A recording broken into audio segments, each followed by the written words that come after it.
Good afternoon. This is Diane, DNF Properties. Today's March 29th.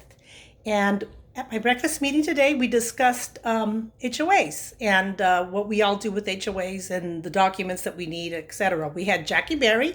She's an expert. She has been an expert for a very, very long time on analyzing HOA documents. Very important to do that if you're a buyer because you want to make sure you're buying into something that's not going to create financial liability for you in the future. So, since we're on the topic of HOAs and condominiums and townhouses, I wanted to clarify the difference between the condominium and a townhouse. A townhouse is just a style of a piece of property. It's usually a multi-level property that's attached to another unit. It doesn't mean anything other than that. The forms of ownership that we have, of course, are single-family properties or duplexes or fourplexes, one owner on a single lot, or condominiums, or planned unit developments. We all know what the single family one ownership is. Most people are familiar with that.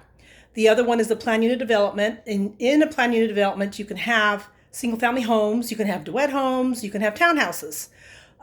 They could be attached. So there's a lot of variety in a planned unit development. And usually in a planned unit development, you own the land underneath you. So if you look at your prelims, it will talk about a lot number this, lot number that. That usually indicates you're either in a single family home or own that lot. You own that lot. You could be in a planned unit development. In a condominium, they're strictly going to talk about on a prelim about condominium plan. In a condominium, you own the airspace. They always say airspace. So you have an exclusive use for your unit, usually your balconies or patios, and your garage. No one else can use it but you. You've got a right to those spaces. You have a non-exclusive right, ownership, with everyone else that owns in that complex to the walkways and the patio, the walkways, the grounds, the pools, the clubhouses if they have it. So you have a non-exclusive use, that meaning other people as well as you can use those areas. So there's a really big important distinction between the two. Many times when you're in a planned unit development, you're responsible for a lot of things on that property, a lot more than a condominium. So it's really important to look at those documents.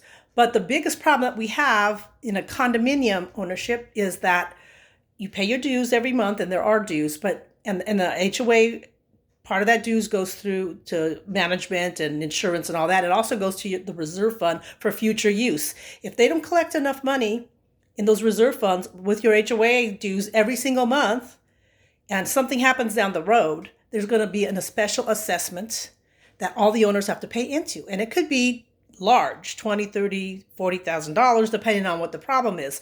Right now, we're doing a lot of balconies because it's required by state of California for balconies to be inspected. And they're finding a lot of issues with the balconies. Some of them have to be reconstructed, and that's going to be costly.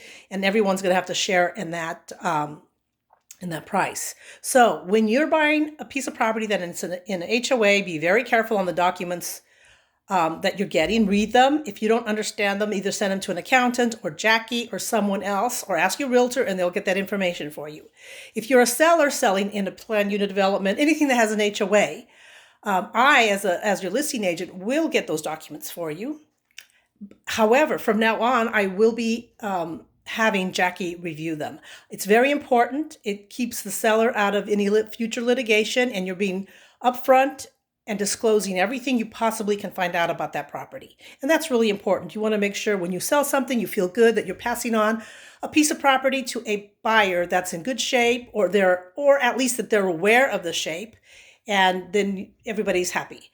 So if you have any questions about any of this information or any other information, feel free to call me anytime. My number's 408-270-9776. Or my cell, 408-221-6602. I'm DNF Properties, Diane, DNF Properties. And you can also reach me on Facebook. You can reach me by email. And my license is 00744-960. I've been around for over 40 years. Thanks for listening, and we'll see you soon.